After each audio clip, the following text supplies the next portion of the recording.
Two members of the media talking about the media and the coverage of this campaign. We have in our Fox News poll tonight one question: who do most members of the media want to win?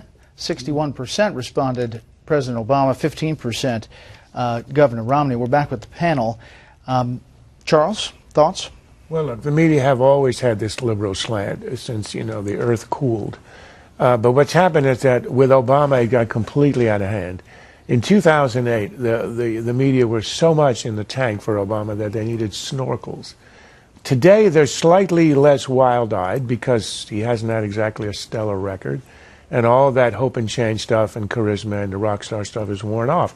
I think what animates the bias now is antipathy to Romney and conservative ideas and Ryan and all that, sort of the natural ideas that liberals have. It isn't only that the perception of the electorate is that the media are heavily supporting Obama. It's the fact that if you look at all the polls of elite media in Washington over decades, the numbers are overwhelming. I remember a poll about 8 or 10 years ago. I think it was 78% were Democrats, 11% were Republicans. And that's an accurate reflection. The only question is how much of it is hidden and how much of it is overt. In 08, it was unbelievably overt. Now I think it's still all there, but it's a little more hidden. Casey, thoughts? Well, you have to remember both campaigns spend a lot of time complaining about media coverage, the Obama campaign as well as the Romney campaign. The Obama campaign is very angry about this welfare ad that the Romney folks have been running that's been debunked by some fact checkers.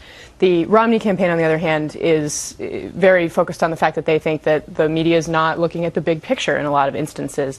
Romney, for example, did a press conference a few days ago where he, laid out his Medicare policy on a whiteboard, and then at the very end was asked a question about his tax returns, and what led most of the stories was, of course, the tax returns and not the sort of debate that they were pushing about Medicare. So I think you're seeing it come from both sides. And to be fair, in a lot of instances, both campaigns are perfectly willing to encourage these kinds of things when they're aimed at the other party. Yeah, I mean, a lot of times, Judge, to Casey's point, it is like the campaigns on both sides are trying to put the rabbit out there and have the reporters chase it. Understood, but I think the American public realizes the overwhelming numerical superiority of liberals and Democrats in the media. And as I indicated earlier to you today, the perfect antidote to that is the Citizens United case, which allows the free market to amass wealth and express ideas that might not always be covered by some of our colleagues. Interesting. To one point about coverage, you heard a lot of stories, a lot of focus on the pick of Paul Ryan and what it was going to do as far as his issues on Medicare and his budget plan. In our poll, number 9, who would be a stronger vice presidential candidate? Paul Ryan, 49%, Joe Biden, 39%. Then you go to the next one. If they had to serve as president, who would you be more comfortable with? And there you see all voters, 46-45, independents, 47-37.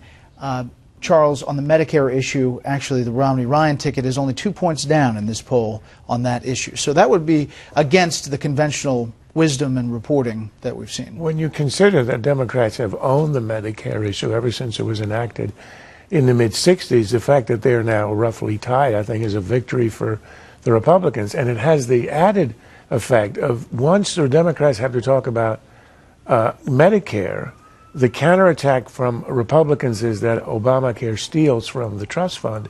So now Democrats have to talk about Obamacare, which they have tried not to, because it is so unpopular. So it actually has a double effect.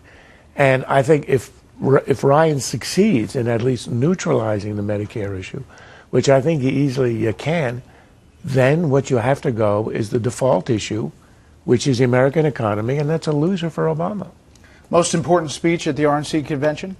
Mitt Romney's. Yeah, by far. Well, absolutely, absolutely. People are going to watch Ryan. They love his youthfulness. He makes Joe Biden look old and testy by comparison, but Romney's got to really hit it out of the park. The Ann Romney speech is extremely important. It looks as if it's going to be on a day in which the networks won't cover it. They ought to change the day of that speech. That is it for the panel.